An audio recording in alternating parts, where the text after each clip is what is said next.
All right, welcome to the final part of this lecture number one, part three, and we're going to talk about the Treaty of Versailles. Very important moment in world history. And I'm going to spoil it for you right now. The Treaty of Versailles is typically considered to be the reason for World War II.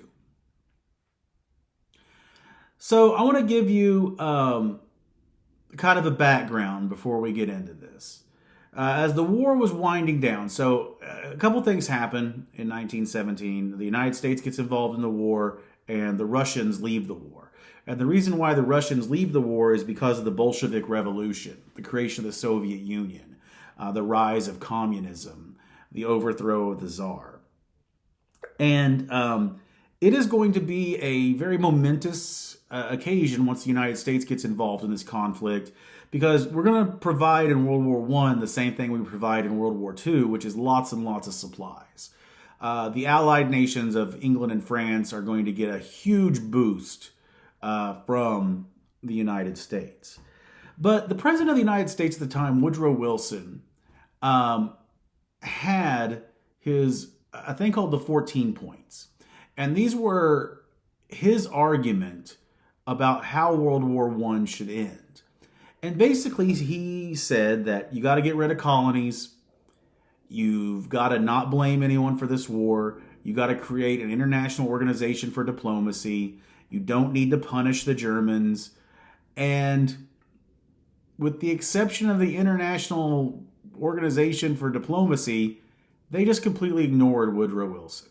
And what we get instead is the Treaty of Versailles.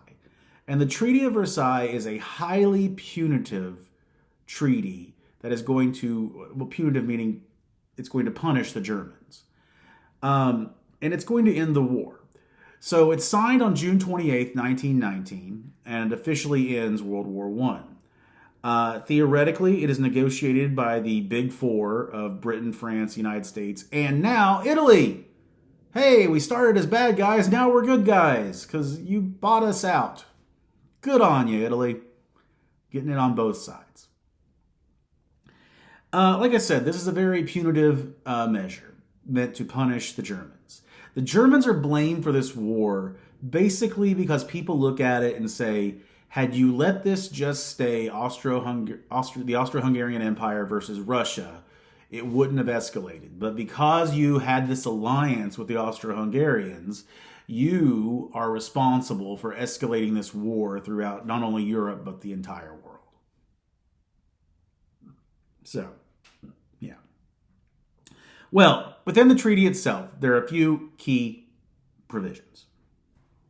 One, the Germans had to take full responsibility of the war. And with this responsibility came a financial burden of paying war reparations to the other countries. Reparations that Germany couldn't afford. In addition, Germany would lose territory. They would lose the German colonies of Alsace and Lorraine. They would lose German colonies throughout the world, throughout France and Southeast Asia. And they would also lose Alsace and Lorraine back to France, something that they had gained during the Franco-Prussian War. We also have the creation of new states that will take away from German land, Poland and Czechoslovakia. Now, let's look at this in a broader context. Alsace and Lorraine will be a target of Adolf Hitler. Poland and Czechoslovakia will be a target of Adolf Hitler, both in World War II. He will view Germany's actions in that era as taking back what was stolen from them in the Treaty of Versailles. In addition, massive limits were put onto the German military.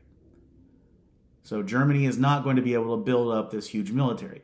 Hitler is going to break all of these provisions when he becomes Chancellor of Germany. He is basically going to say the Treaty of Versailles was not signed by the German people. We were sold out, and he will scapegoat Jews for selling out the German people, even though that is not the case. And he will basically say, they're in the wrong. We are simply taking back what's ours. We're going to remilitarize, and we are going to take back that land.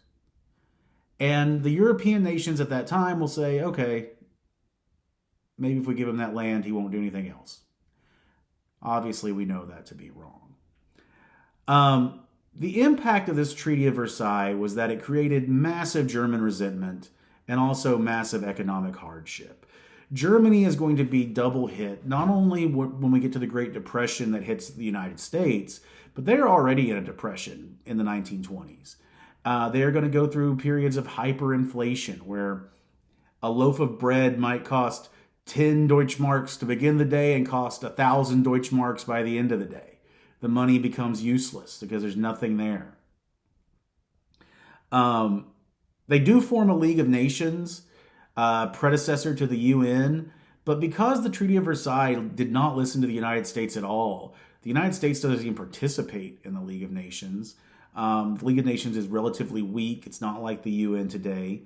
And ultimately, the impact of this is that it's too harsh. It punishes Germany to an extent that Germany could not sustain that punishment.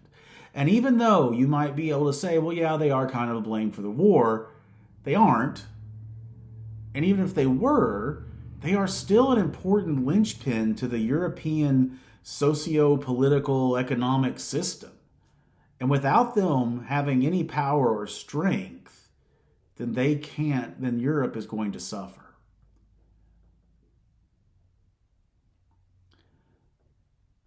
It did not create a lasting peace, as we know. We call it World War I because there is a World War II. So, the war ends with that.